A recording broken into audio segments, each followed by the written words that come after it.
সেই মাখদুম আশরাফের বাগানের ফুল, আওলাদে রাসূল, মা ফাতেমার নয়নের পুতুল আপনাদের আমাদের সামনে বসে আছে। একটা ছোট বাচ্চাও যদি মাখদুম আশরাফের আওলাদের মধ্যে আমরা পেয়ে যাই, বন্ধু আমার মাখদুম আশরাফ বলেছেন, আমার নাম যদি কেউ মহব্বতের সাথে নাই, আরে জোরে বলুন, উনি বলেছেন সে বিনা হিসাবে জান্নাতে যাবে। বলুন সুবহানাল্লাহ। বলতে বলতে জালালিতে এসে বলেছে আমার মাখদুম পাক, যদি কেউ ইনাদ রাখে, দুশমনি রেখে আমার নাম নিয়ে নাই, আমার নামের বরকতে সে জান্নাতে চলে যাবে। জোরে বলুন সুবহানাল্লাহ।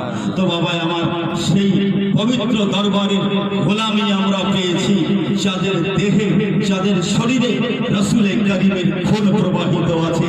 যেতে যেতে একটা শেষ কথা বলে যাই বাবা আমার, সেটা হচ্ছে ওই রাসূলের পাকের সঙ্গে যদি কাউরের সংস্পর্শ হয়, সোহবত হয়ে যায়, সে জাহান্নামের আগুন তাকে জ্বালাতে পারবে না।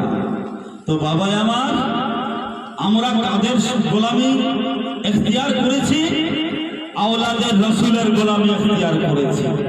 খুব ভালো করে স্মরণ রাখবেন আশরাফি আমার।